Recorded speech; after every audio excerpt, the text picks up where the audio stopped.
بھی انتظار کرتے ہیں کہ شعبان کا مہینہ آئے، ہم اپنی مسجدوں میں چراغاں کریں، مسجد گلزار مدینہ ہو یا بہار مدینہ ہو، اس کے میناروں پہ چراغاں کر دیا جاتا ہے، لائٹیں لگا دی جاتی ہیں، روشنیاں سجا دی جاتی ہیں، بچوں کو بتایا جاتا ہے کہ بیٹا یہ رات آ گئی ہے، اس رات میں گناہوں کی معافی ملتی ہے۔ انوکھی انوکھی فکر مسلمانوں کی دی جاتی ہے کہ اس سال میں جو یہ رات آتی ہے اس میں پورے سال کا بجٹ بنایا جاتا ہے، خدا پورے سال کی ترتیب دیتا ہے، کسے کتنا رزق دینا ہے، کسے بیماری دینی ہے، کسے صحت دینی ہے، کسے شفا دینی ہے۔ آپ پنجاب کے نمائندہ لوگ میرے سامنے تشریف فرما ہیں، بلکہ یہاں تک کہہ دیا جاتا ہے دیہاتی علاقوں میں کہ اس رات میں پتے جھڑتے ہیں، اس رات میں پتے جھڑتے ہیں، اسی رات کو پتہ چلے گا کہ اس رات میں یہ فیصلہ ہو جانا ہے کہ کس نے جینا ہے اور کس نے مر جانا ہے۔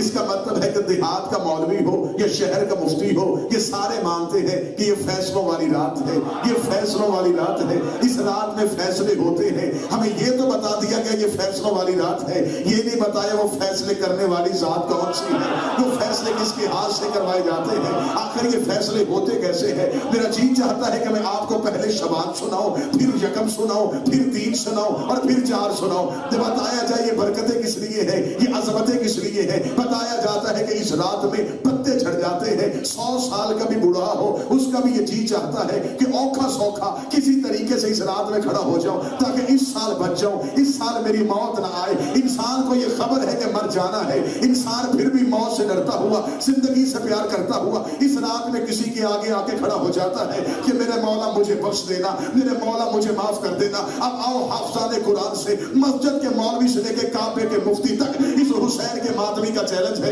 اس حسین کے عزادار کا چیلنج ہے۔ ہماری آنکھوں میں آنکھیں ڈال، ہمیں قرآن سے بتا آخر اس رات میں فیصلہ کون کرتا ہے، اس رات میں کون سا فیصلہ ہوتا ہے۔ سورت کا نام ہے 14 نمبر سورت میں سورہ نحل میں خدا فرما رہا ہے اس رات میں فرشتے آتے ہیں، 7 روح آتی ہے، اللہ کا امر لے کے زمین پہ آتی ہے۔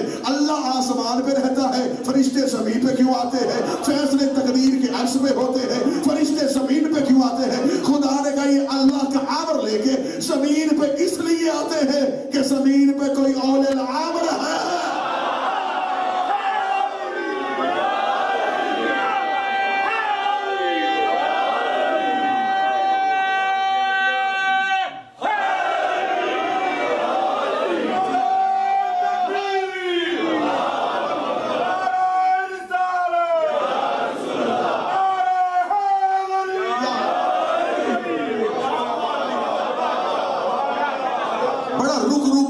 سنبھل کے میں نے جشن پڑھنا،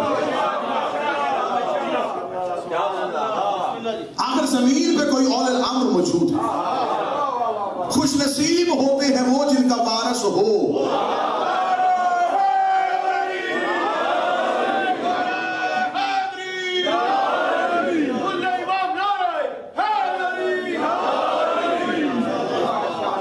وہ بچے شرارت نہیں کرتے جنہیں کوئی پوچھنے والا ہو۔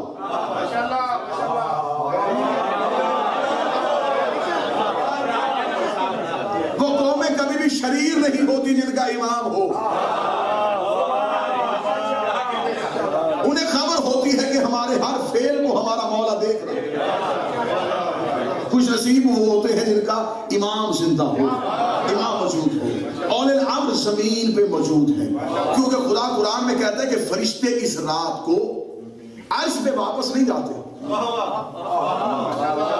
تنزل الملائکۃ والروح، ملائکہ بھی اترتے ہیں اور روح بھی اترتے ہیں،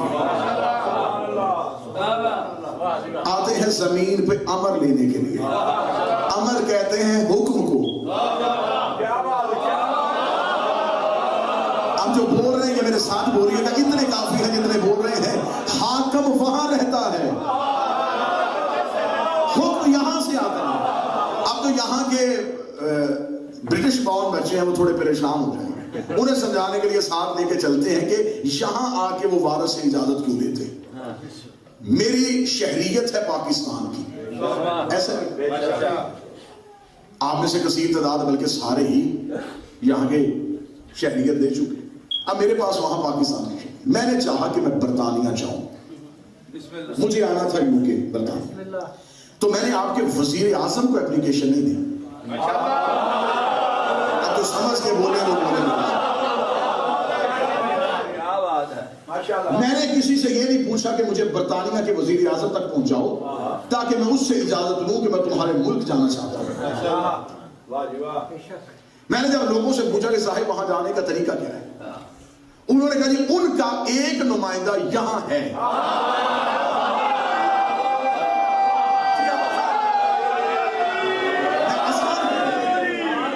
ان کا ایک نمائندہ یہاں موجود ہے, آپ اپنے اعمال لے کے اس کے پاس جائیں.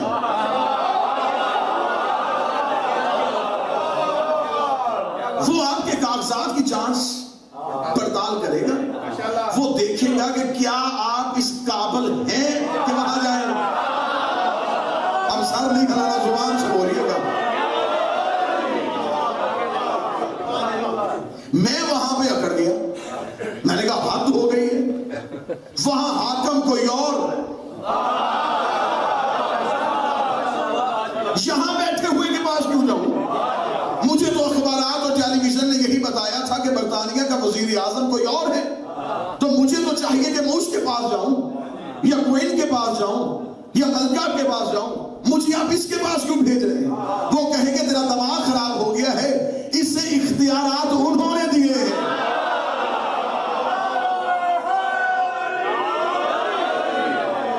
انہوں نے اختیارات دے کے اسے کہ جو بھی ہم تک آنا چاہے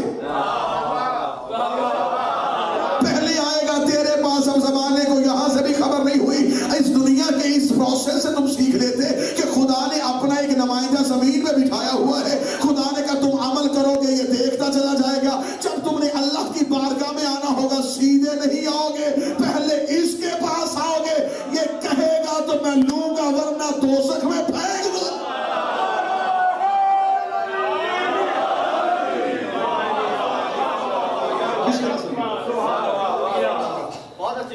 وضاحت سرکار ہو گئی. اب یہاں پہ اگر کوئی شب برات کے حوالے سے شبان کو معظم سمجھتا ہے تو وہ بھی عظمت ہے آل رسول کی وجہ سے.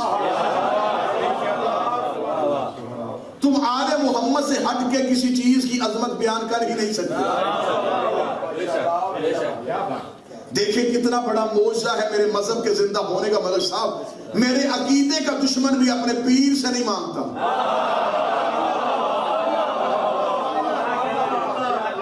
بھئی حق تو یہ بنتا تھا نا کہ ہم نے امام حسین کا ذکر کیا تھا, تم بھی ضد میں اپنے کسی پیر کا ذکر کرتے. ضدیں ہم تک ہیں, رہبروں تک نہیں. ضد کرنے والوں کی ضدوں کی عمریں ختم ہو جاتی ہیں, وہ ہم سے ضد کر لیتے ہیں. ہمارے پیروں سے ضد نہیں کر سکتے, ہمارے رہبروں سے ضد نہیں کر سکتے. چھپ چھپا کے مسجد کے محراب میں بیٹھ کے بچوں کو کہہ دیتے ہیں کربلا کی جنگ شہزادوں کی جنگ تھی, کربلا کی جنگ اقتدار کی جنگ تھی, کربلا کی جنگ حکومت کی جنگ تھی. اپنے گھر کی لائبریری میں بیٹھ کے اپنی کتابوں میں چھاپ دیتے ہیں کہ فلاں بھی رضی اللہ تھا, فلاں بھی رضی اللہ تھا, یہ فلاں جنگ میں چلا گیا تھا, اس لیے اسے بھی رضی اللہ کہنا چاہیے. اگر تو نے یزید کا دفاع کرنا ہے پھر پورے دنوں کے مسلمان بنو. ہم حسین کا ذکر کرواتے ہیں, تو یزید کا ذکر کروا. میں حسین کی ماں کا کردار بتاتا ہوں, تو یزید کی ماں کا کردار بتا.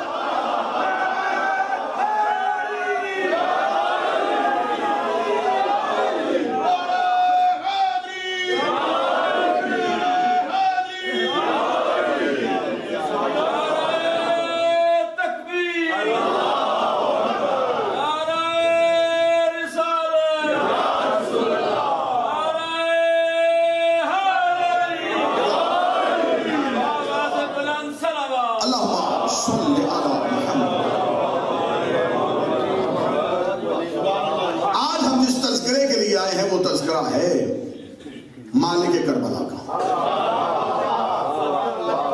کون حسین. میرے پاس وہ لفظ ہی نہیں کہ میں اپنے مولا حسین کی مدحت بیان کروں. میں اپنی کم علمی کا اعتراف ممبر پہ کر رہا ہوں کہ میرے پاس وہ زبان نہیں, میرے پاس وہ لفظ نہیں کہ میں حسین کا تعارف کروا سکوں. اگلا جملہ وہی سمجھے گا جو پورے ذہنی طور پہ ہم آہنگی کے ساتھ گفتگو سن رہا ہے. میں نے اپنا کہا کہ میں حسین کا تعارف نہیں کروا سکتا, کیونکہ انسان قرآن پڑھ سکتا ہے, لکھ نہیں سکتا.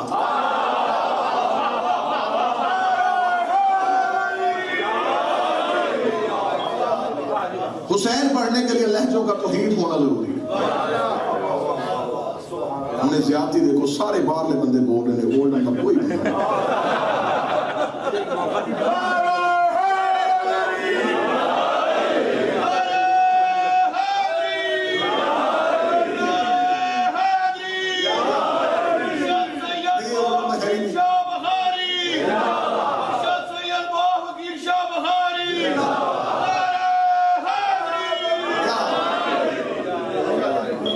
حاجی صاحب اولڈن کے نہیں، حاجی صاحب اولڈن تو جو ہے صاحب جشن ہے نا جی سرکار، مسکرانا بھی چاہیے۔ رونے والی آنکھوں کو قسمت سے ہنسنے والی راتیں ملتی ہیں،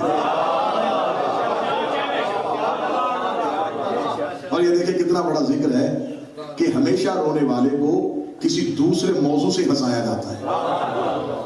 وہ جس موضوع سے روئے، بڑی باریک بات میں کرنے لگا، جس موضوع سے روئے دنیا کا ڈاکٹر صاحب اصول ہے اس موضوع سے مسکراتا نہیں۔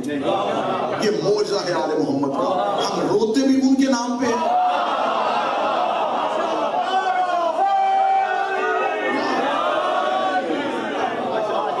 موضوع ایک ہے، تاثیریں دو ہیں۔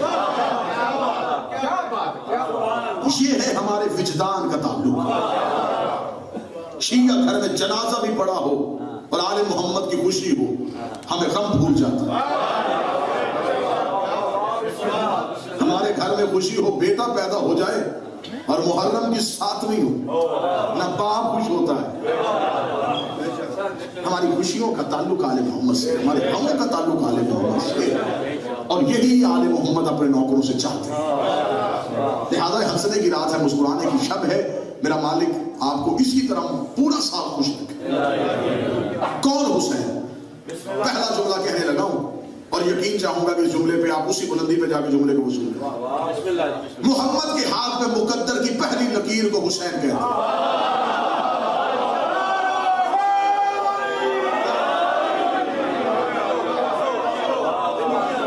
اگلا جملہ کہنے لگا، جو ابھی بھی نہیں بولے ان کا حق بنتا ہے وہ اگلے جملے میں بولے نا، لیکن ہاتھ اٹھا کے میرے جملے کی تائید ضرور کیجئے گا۔ کون حسین؟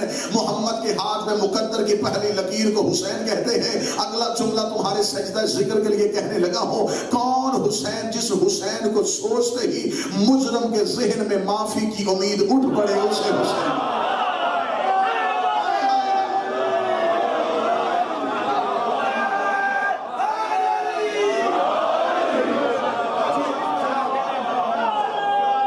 جی آپ زندہ سنا یا جس حسین کو لکھتے نہیں سوچتے، مجرم کے ذہن میں معافی کی امید جاگے، اس لجپال کو حسین کہتے ہیں۔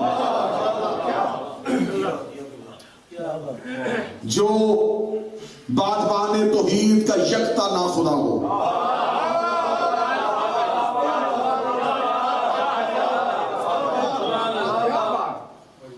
جو کشتی نجات کا مالک ہو،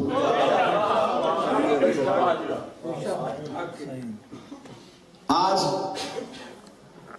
اس کی رات منا رہے ہیں جو اس رات سے پہلے بھی حسین تھا۔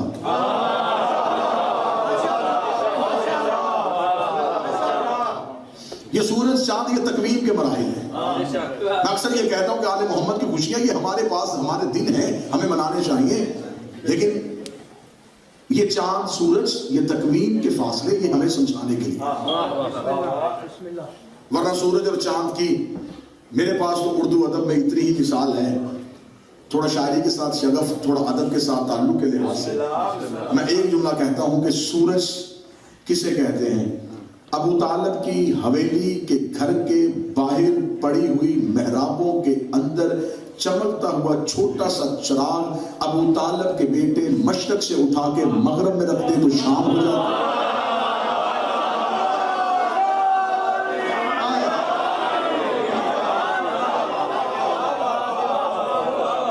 مغرب سے اٹھا کے مشرق میں رکھ دے تو شام۔ جو ابھی بھی نہیں بولے ان کے لیے کہہ رہا ہوں، دہلیز زہرا سے ایمان کو چاٹنے والا سلمان، جس شب بطول کی حویلی کے دروازے پہ آخری سجدہ کر کے اٹھے اسے مغرب کہتے ہیں۔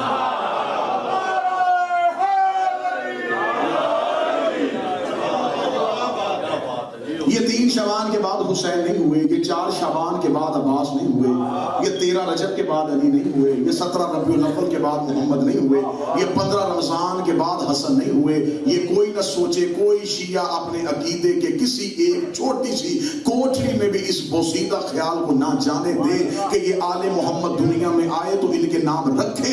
دلیل میں عرش وزنی آپ کے سامنے دینے لگا ہوں، اگر ان کے نام دنیا میں آ کے رکھے تو آدم کی توبہ کی ناموں سے قبول ہوئی تھی۔ ہائے ہائے ہائے،